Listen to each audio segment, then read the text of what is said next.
Last night, Becky from Interstellar Orchard, Amber from Story Chasing, and I were having just a fabulous conversation, and I felt like it was so interesting and would be of interest to all of our subscribers. And so we're going to have kind of a roundtable discussion and film it for you and share just our insights to life on the road and making a living, doing the unusual, and whatever comes. I hope you enjoy it.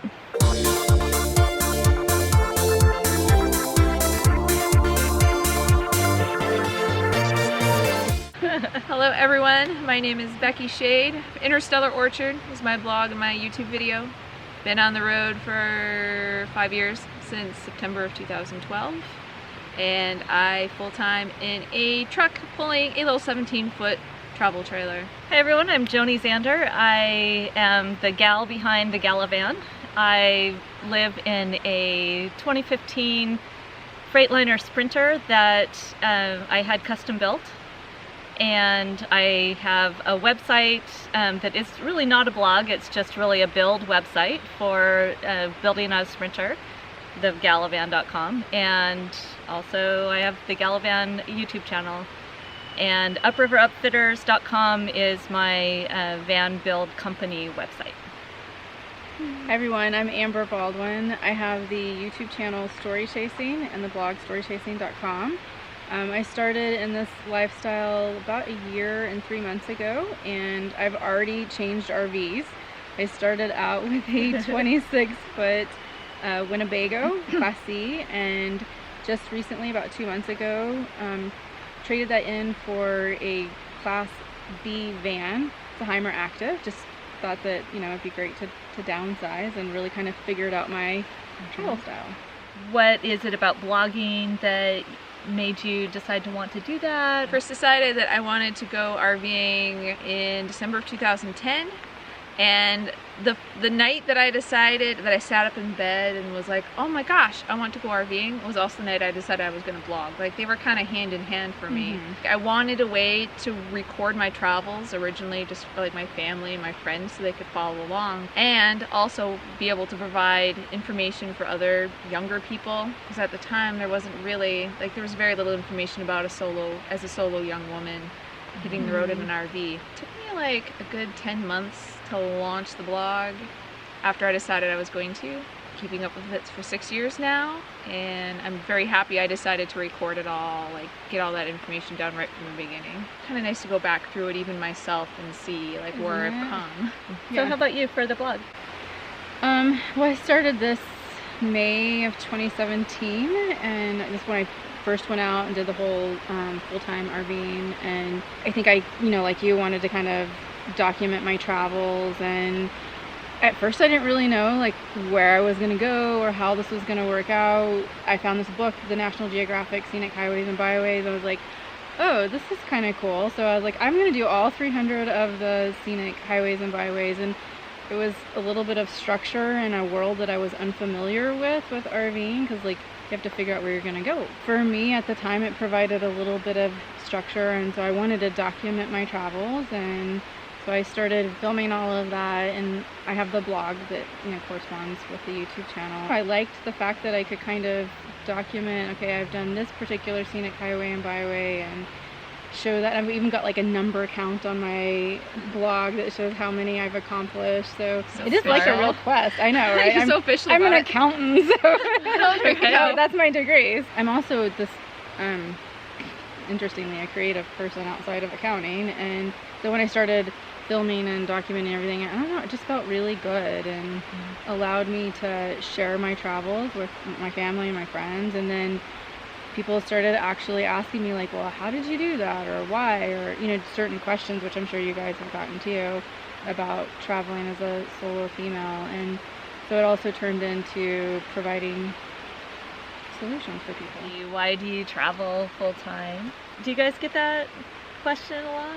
I get that some, yeah. And for me, travel is just something I always loved doing. I have very fond memories as a child of taking camping trips with my parents up north, tent camping.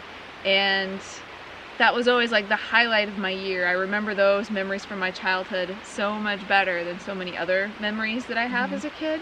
I grew up and I did the standard, go to college and get a degree and then get a good job, and I just wasn't really happy with any of that, and I just started looking for alternatives. And a piece of advice I got was to look back at some like stuff you really enjoyed when you were a kid. Like that's a good place to start. And it came back to travel with me pretty much right away. It took me a while to land on RVing specifically, but travel was just like a no-brainer for me. It was like the one thing I always wanted to do. I think looking back into my childhood, my grandfather and my grandmother traveled a lot, and they had an RV, and even though I had never really RV'd before, I think I saw them and what they were able to do. But they were retired when they did it. And my grandfather died shortly thereafter. And so it was one of those things where, you know, I was working so much in my business and my job actually. And I was working remotely, and I just felt like I wasn't getting out there and doing like, well, really living, you know what I mean? And I was like, I'm in my 40s now, I don't want to wait till I'm retired. Like, what if I don't get to that, you know, time period? And so I was like, I'm gonna do this now. And since I was working remotely already, it just seemed to work. So I decided I'm gonna go out there and do it and trying to follow my dreams now. Good for you. Yeah. Nice. Yeah, I had heard so many stories about people who kind of deferred their lives, like, oh, I'll have time to do that once I'm retired. I'll have time to do that later. And then later comes and they can't do it for whatever reason. And those stories always stuck with me. They always made me really scared. Like, what if that's me? Like, what if I get to be older and something happens and I get sick or I'm injured, or you know, something happens and I just can't do it? Like, how terrible would that be? Well, and it's so different now with cellular data that we can all work, and all three of us work on the road. And that wasn't available 10 years ago, really, without a super huge data plan. For me, my former in-laws RV'd full-time for 19 years when my kids were younger, and we were radical unschoolers, and I actually wanted to move into an RV with my family and travel around because, you know, there was nothing holding us to a spot. My ex-husband had retired early, and I wanted to get on the road and go, but my older daughter just really was uncomfortable with that idea, and we were a consensual family, so everyone had to be okay with the idea. And so we moved to Corvallis instead. About 6 years ago, my cousin came to a cousin's reunion with a built-out Sprinter van, and I totally fell in love. And I put that up on my vision board. And then when my youngest moved on to college and moved out of the house, I was like, I can go do this. I work from home anyway, so why not? What's funny is that all of that research that I did, so I researched for 2 or 3 years on building my van and designing my van, and I tend to over-research things anyway, and I had so much research into my van that once I posted that van video, I had enough people coming to me and asking me, you know, how can I get a van like yours, that I did go to my builder and say, hey, let's do this, let's build some more. So that's a way for me to kind of monetize all those hours, hundreds of hours of research that I did, to be able to design vans for other people. I told her this morning, I was like, the next time I trade in my van, I'm going to her for a custom build out. Yeah, for sure. Get exactly what you want. Yeah. I did not have a job that I could take on the road easily. And at that time, I didn't consider myself as having the kind of skills and experience needed to, you know, launch my own business right out the gate. So I actually hit the road before I had anything solidly in place. And how I actually funded the first couple years of my travel was through work camping, which has a couple different definitions, but the one that most people understand is working a certain number of hours a week in exchange for an RV site. And I focused on the jobs that offered a wage, like 40 hours a week, an actual wage on top of just getting the RV site. And that kind of lets you travel around the country. You take these seasonal jobs, you still get to see things as you're traveling, and you make money along the way by working working at different places. How I did it when I first got started was Amazon.com, the online retailer. I worked in their Camper Force program in the fall. I was a little Christmas elf. In the spring, I worked for home improvement stores like Lowe's, Home Depot, because that's their busy season when they have all these orders coming in for people who want to, you know, upgrade their houses for the summer. And then at summer, like every summer, I picked a different national park to work at, which didn't pay as well as the other two jobs, but then I got to actually live in a national park for summer. Right. So that was definitely a bonus there. And it worked. Turns out that you can, as long as you're frugal. You're definitely not going to get rich doing the traditional work camping kind of jobs, because most of them pay at or near minimum wage. Right. But it worked, and that's how I funded my original travels on the road. And I was very happy, like, to find that you can think outside of the box. Right. Like, some people think that you have to have like an online job in order to hit the road, and you don't. There are all sorts of different things you can do. The cost of living is very inexpensive. Because a lot of work camping jobs are kind of off in the middle of nowhere. They tend to be in places where there aren't enough local workers to fill the job, so they need to bring other people in. And that's really where the need for work campers comes from. Right. So I would end up working in these really remote places, and I would hardly spend any money during my stay there because I had a beautiful natural place to live in. And there just wasn't, like, there weren't any big restaurants. I couldn't, you know, go out and eat every night. That stuff just wasn't out there. Do you have a favorite place that you worked at? Not Amazon, but that one did make me the most money. Between the 3 national parks, I worked at Badlands, Zion, and Yellowstone. Oh my gosh. And I got that question a lot, and I really couldn't say because I'm just the kind of person who loves every place that I visit for different reasons. Right. So I always find something to enjoy. Like, I love the fact that Badlands was a less well-known national park and it wasn't as crowded. So on my days off, I didn't like have to deal with people hardly at all. I could just go get lost out in the wilderness and not have to worry about it. Zion was fantastic. Those rock formations, hiking the Narrows multiple times that season, great experience. And of course Yellowstone, like Yellowstone's iconic with those the hydrothermal features. So they were all good experiences, and I love all of them. I mean, I'd been blogging for a good 2 years before I even thought, oh, I could maybe like make money from this somehow. And the first thing I did was put a PayPal donate button on my site. The second thing I did was enroll in Amazon's affiliate program, whereby you advertise products on your site, and when people buy them you get a little tiny amount, and it doesn't cost the customer anything extra, so it's like a win-win. The rules for that program keep getting stricter and stricter, and they had changed over the years that I was in the program. And last year, like last day of October, Amazon dropped me. They sent me an email, like, effective immediately, your account is terminated. So instantly that was $400 to $600 a month gone from my income, like just like that. And I'm like, well, I'm gonna have to find some other way to make this work. Like, how am I gonna do this? I landed on Patreon, which is kind of like a monthly pledging crowdfunding sort of a deal. People who really enjoy the stuff I write about on my site and on my videos can pledge to me, starting at just $1 a month. It goes up from there.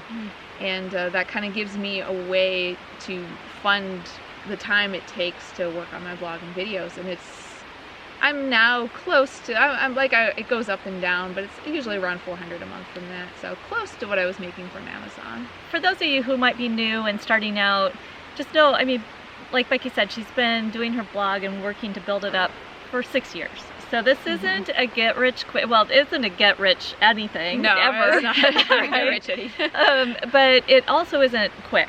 You know, you need to put in the many, many hours to build up your content and blogging and YouTubing in general isn't a get-rich-quick kind of a thing. It's not going to work if you don't love doing it just for itself. Like, if you're doing it solely just to make money, you're just not going to have the dedication to stick with it because it takes so much time to build it up. But if you enjoy writing, or if you enjoy shooting videos, if you love connecting with people through that way, you can make money from a blog or YouTube channel. You just got to keep at it and put the time in, and don't expect to get rich. Right. Don't come at that as, oh, this is a way I can make money. Come at it as, you know, I love to share what I'm seeing. I love to share, you know, how to do this or to help people. And then people will be interested enough to watch. Yeah, you definitely have to be authentic about it. Like if it's not something you really want to be doing, people pick up on that and they just won't care. There are just so many people these days shouting me on the internet that you have to have good content to make it work. You have to really care. Yeah, for sure. And I can vouch for all three of us that we all three just really enjoy sharing these stories and giving you guys content. Yeah, I feel like you have to have kind of, I call it a teacher's heart.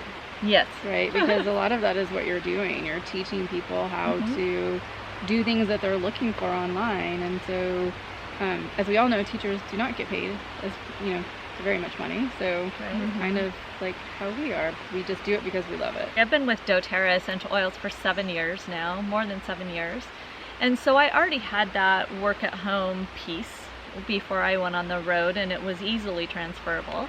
And then just added the van build, which is also not location dependent. I'm able to call my clients and video conference with my clients, and I'm the designer, so I'm not actually hands-on with their van. I was working already at a company and working remotely for I think about 4 years before, when I was with the company, and then so last year when I went full-time I was still with them, and it provided me a nice transition. You know, I didn't have to go out and find a job or anything in order to go into this lifestyle. So I feel pretty fortunate in that regard, because there's so many people out there who do have jobs and want this lifestyle, but they're not sure how to transition into it. And I also do my YouTube channel, and just got monetized as well. Yay! So yay! We all were waiting until June. My blog also has the Amazon affiliate on it, and then Google AdSense is on that as well. So there's different methods of monetizing both the YouTube channel and the blog. And then I also do business consulting on the side.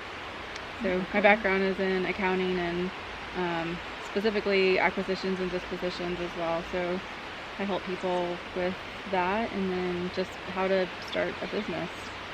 So a lot of people are afraid to start businesses because they don't know the legalities of it or the various things. They just want to do their dream, right? They want to do the thing that they love and they're passionate about. And so what I do is I try to allow them to do that, right? Teach them how to do some of the legal document stuff, or how to do accounting, or how to hire an accountant, and let them really focus on what their dream is. But one thing that I've learned about loneliness for myself, so, you know, we travel a lot, we drive a lot, we have a lot of introspection time.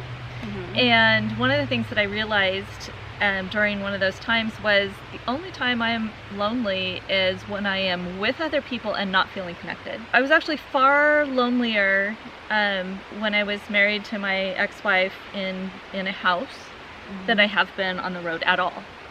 And the only other times I've been feeling lonely on the road is once at Quartzsite when I was walking to a potluck, and it felt like everybody else had their group of people that they were hanging out with, which is not true, but that's what it felt like. And so all of a sudden I felt lonely. So I think to do this successfully, you actually have to be really comfortable being with yourself, because being alone is not the same as being lonely. Exactly. Sure. Right. Yeah, I wrote a blog post on this years ago, and it became one of the most popular ones I ever wrote. I've always been the kind of person where I didn't need a whole lot of people in my life. I identify as a pretty strong introvert. People would come up to me and they'd be like, "Don't you ever get lonely?" And kind of like you were saying, loneliness for me is, I don't tend to get lonely by myself. It's more when I'm with other people that I experience it, when the connection just isn't there. And another thing that's important to realize is that the life can really be very social if you want it to be. A lot of people have this misconception that RVing automatically means that you're going to be alone or with your partner in your rig, just the two of you traveling around seeing all these sites. And if you make the effort to reach out and connect with other people, or you join a group like Escapers, it can actually be very social. Like, I have way more friends now than I ever did living Yes. living stationary. So true. Way Me too. more. Yeah. I feel much more connected now. I have much more of a sense of community now. And it's because I found people that have the same interests that I do. Like, I loved traveling even when I was still living stationary, but I always felt like when I got together with friends, it was always about different things. It was always about, oh, how's your job going? You know, like very superficial stuff. And now that I've found my people, like, we get to talk about the stuff that really matters to me. Like, I am very much a deep conversations kind of person instead of a superficial conversations person. And I found a lot more people that I've been able to have those like real conversations with since I hit the road. I feel the same way. I feel like I'm more social now than I ever was. Before I started traveling full time, I was in, you know, the master plan community where, you know, you would have neighbors and there was good parks and stuff in the community, and I think that was designed to create a more social atmosphere, but it really wasn't. You know, a lot of people would just go to work, they'd come home, you pull right into your garage, you don't see your neighbor, and so it's different. So coming here, like, and people ask me all the time, oh my gosh, you're gonna be so lonely, and I know I kind of thought, well, maybe I am gonna be lonely when I go out there, but I have found quite the opposite. There's more community in this lifestyle than I ever dreamed possible. When I found the Escapers group, I found, you know, a lot of people who were very like-minded and shared the same interests as I did, and so it felt really great to have that community. And so you can be as social as you want with people, or if you just need your me time, and you can have that too. And then I also found, just when I travel, even when I'm not around Escapers in that community, people that I just meet on the road, I've become really great friends with some people who either invited me back to their homes or to come to a camping spot with them, and it's been really great. So I kind of feel like I have like friends in every state. At this point, having been on the road for 5 years, I've made friends in so many different places, especially the work camping jobs, coworkers in different states who came from other places. Pretty much everywhere I go these days, I know somebody. Like, it's, I might have never been there before, but I'm not going to be alone. Yeah. I've got a friend there somewhere. I hope you enjoyed this roundtable discussion with Becky, Amber, and myself. Be sure to check out their channels if you're not already familiar with them. You might want to stay after the end credits for some silliness, more silliness. The bugs were terrible that day, so we had a terrible time not swatting them away the whole time. I struggled more with it than everybody else, but so we have some silliness at the end. And also, you know, if you like my content, be sure to subscribe and share it with your friends. This is Joni with TheGalavan. Enjoy your journey.